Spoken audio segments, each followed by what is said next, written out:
కానీ BJP 18% vote bank 1998లో.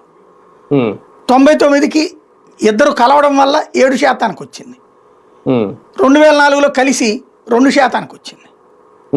అప్పటి collapse మిత్రపక్షంగా ఆ రోజున తిన్న దెబ్బ భారతీయ జనతా పార్టీ మళ్ళీ కోలుకోవడానికి 2014 పట్టింది. మళ్ళీ అప్పుడు మిత్రపక్షం అయ్యేటప్పటికి మళ్ళీ కోలుకోలా. అలా వదిలేసి కోలుకోందల్లా తెలంగాణ బీజేపీ.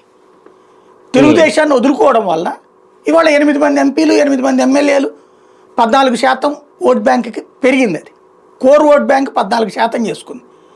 మొన్న పార్లమెంట్ ఎలక్షన్స్కి వచ్చేటప్పటికి ఏకంగా 35% ఓట్లు సంపాదించింది.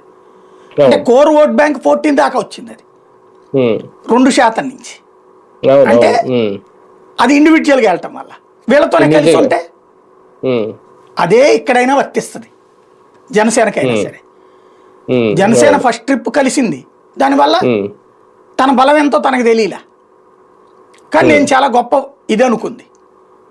2019లో విడిగా పోటీ చేసింది, తన బలం 6% అని తేల్చుకుంది. అది పెద్ద దెబ్బ అయింది. చిరంజీవి సాధించిన 18% ఓట్లు కూడా సాధించలేకపోవడం అన్నటువంటి.